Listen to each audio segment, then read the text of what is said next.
Video dan link berita yang saya cantumkan sebelumnya berisi mengenai kenaikan upah buruh yang mencapai 6,5%. Di sini saya mengambil beberapa poin penting. Salah satunya adalah potongan gaji yang memberatkan. Nah, pada saat pernyataan Presiden Prabowo saat rapat di kantor Presiden, upah minimum akan ditetapkan oleh Dewan Pengupah dengan rincian upah diatur melalui Peraturan Menteri Ketenagakerjaan. Video tersebut mengungkap beragam potongan gaji yang dialami oleh buruh, baik potongan pajak maupun non-pajak. Seperti potongan pajak yang paling umum disebut pajak penghasilan atau PPh 21 yang berkisar 5%. Selain itu terdapat pula iuran untuk jaminan sosial hari tua sekitar 5,7% dari upah pekerja dan 2% ditanggung oleh pekerja. Lalu terdapat jaminan sosial ketenagakerjaan dan jaminan sosial kesehatan mencapai 5% dari gaji atau upah per bulan. Selain itu terdapat juga tunjangan di hari raya yang ikut terkena potongan. Nah, apalagi jika buruh memasuki masa pensiun atau terkena PHK, jaminan tersebut akan dikenai pajak. Lebih lanjut juga pada buruh yang memiliki iuran perumahan atau Tarepa yang wajib bagi karyawan swasta juga mengurangi gajinya. Nah, iuran Tarepa ini mencapai 3% dari upah, dengan pekerja menanggung sebesar-besarnya 2,5%. Pada poin kedua, yang saya ambil itu merupakan biaya hidup yang meningkat. Selain potongan gaji, video tersebut dan berita tersebut juga menyoroti terkait kenaikan harga barang yang tinggi. Hal ini mampu memperburuk kehidupan buruh yang harus menyisihkan sebagian gajinya bahkan sampai 50% untuk membayar kebutuhan hidup. Selain itu juga terdapat kenaikan upah yang tidak signifikan. Nah, video tersebut juga menekankan bahwa kenaikan upah yang tidak signifikan ini kurang mampu mengimbangi beban potongan gaji dan biaya hidup yang tinggi. Seperti halnya di Tangerang, kenaikan upah per tahun hanya sekitar 1,64%, sedangkan potongan wajib yang dibebankan bisa mencapai 4%.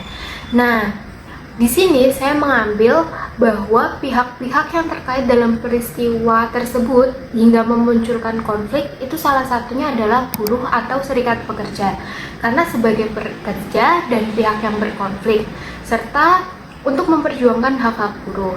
Lalu terdapat perusahaan karena beliau ini perusahaan yang mengelola produksinya.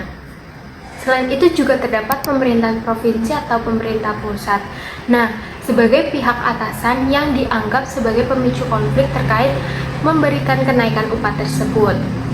Nah, di sini jika saya diposisikan dalam konflik yang terjadi, maka saya akan memilih pihak yang berkonflik.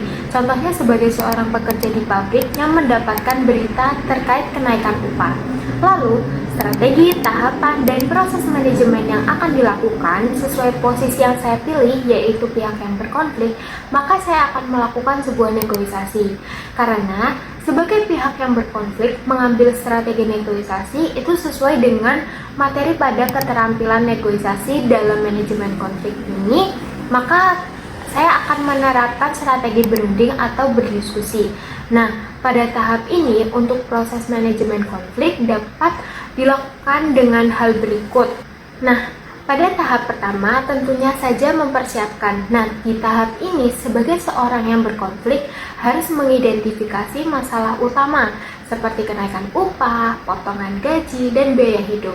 Lalu, siapkan argumen-argumen yang menguatkan ketika nantinya akan negosiasi seperti laporan inflasi dan dampak potongan gaji terhadap daya beli buruh. Lalu, terdapat tahap evaluasi tuntutan. Nah, di sini itu seperti kita menyatakan tuntutan secara jelas dan logis dengan menggunakan data-data pendukung yang sudah disiapkan. Lalu terdapat juga identifikasi kepentingan. Nah, di identifikasi kepentingan ini, saya ini akan menjelaskan tujuan atau maksud saya jika nantinya melakukan negosiasi dan memaparkan sedikit terkait peraturan kenaikan upah. Selanjutnya, tahap yang tidak kalah penting yaitu proses negosiasi. Proses negosiasi ini merupakan proses di mana kita mengusulkan opsi yang fleksibel dengan diskusi atau perundingan bersama pihak yang memiliki pengaruh tinggi. Contoh opsi yang fleksibel ini kenaikan upah yang bertahap atau penghapusan sebagian potongan yang membebani buruh. Lalu, kita juga memberikan saran untuk menawarkan opsi kompromi dengan menambah insentif tambahan seperti bonus, tunjangan, dan fasilitas kerja. Lalu, hal terakhir setelah negosiasi ini tercipta, maka kita akan menciptakan sebuah kesepakatan di mana dengan memastikan dari semua pihak yang berunding mengadakan komitmen untuk pelaksanaan kesepakatan.